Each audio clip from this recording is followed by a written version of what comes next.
Empresas camioneras estatales en un enorme bache es el tema que tocamos hoy aquí en Ruta 44. Cuauhtémoc Peña, ¿qué ocurre con Sistecosome? Tenía todo para ser la empresa que tú mismo mencionabas, el servicio eléctrico, el trolebús era un modelo. ¿Pero qué ocurrió? ¿Dónde nos perdimos? Sobre todo tiene el marco jurídico para generar las rutas que ocupen todas las colonias o ciudades medias. Sistecosome tiene un marco jurídico que le permitiría enfrentar con éxito al pulpo camionero. ¿Dónde falló? Bueno, desde que llega Ramírez Acuña y la corrupción empieza a ser la constante.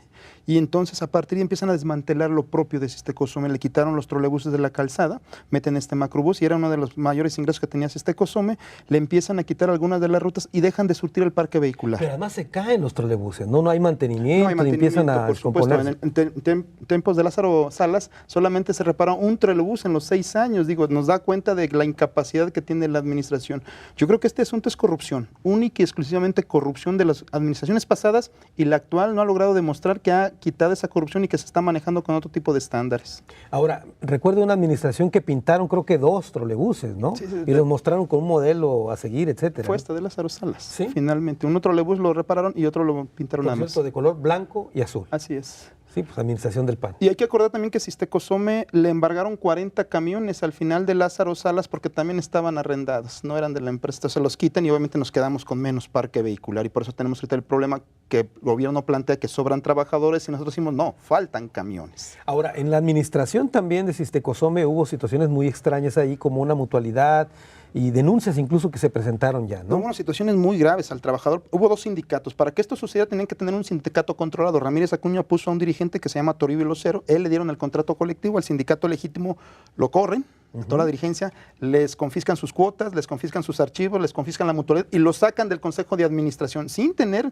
ningún argumento jurídico. Es la fuerza del gobernador. Cuando Ramírez Acuña llega como gobernador, casi su primer acto de gobierno en transporte fue este. Y fue una venganza porque los trabajadores de Sistecosome le exigían que se sujetara a los mínimos que la ley establecía cuando él era el titular de Sistecosome. ¿Qué querían? Pues que les pagaran los descansos, que tuvieran un seguro social, en fin, lo mínimo que la ley marca.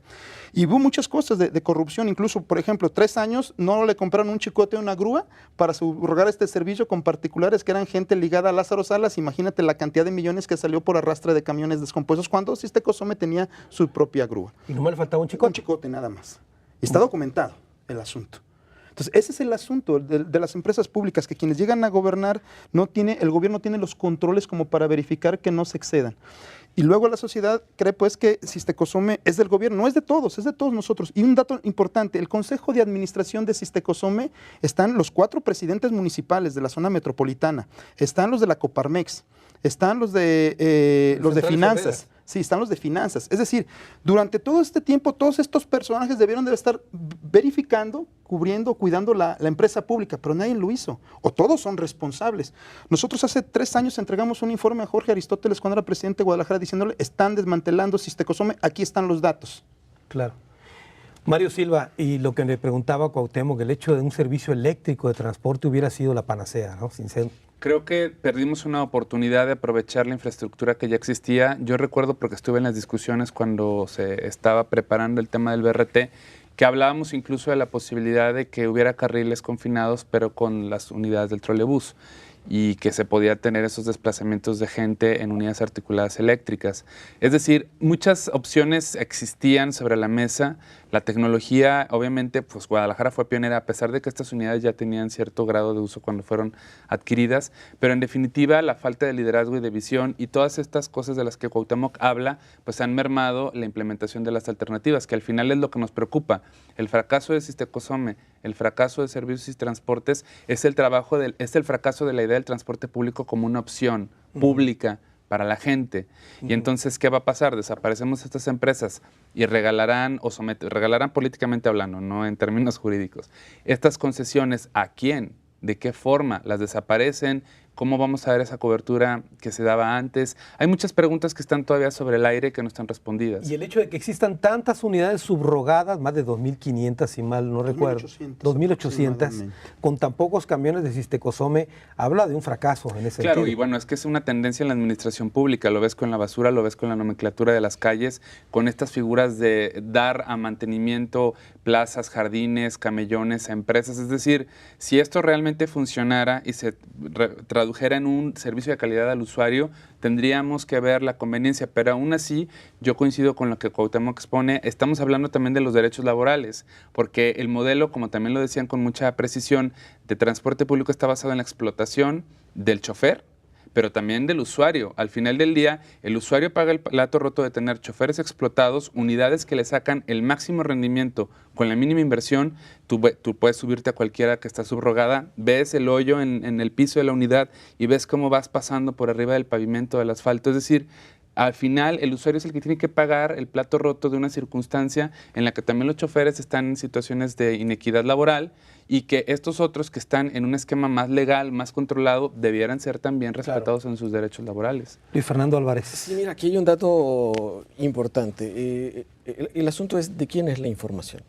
El sistema es un sistema de transporte público, ¿no? Y la información se maneja con toda la cautela, ¿no? No sabemos cuántos subrogatarios hay, no sabemos cómo funcionan los transportes, no sabemos cuál es el sistema de ganancias. Todo lo intuimos, pero en realidad no tenemos los datos duros. Los nombres reales de quiénes son los dueños de las rutas, etcétera. Y entonces, ¿de quién es la información cuando estamos hablando de un sistema de transporte público?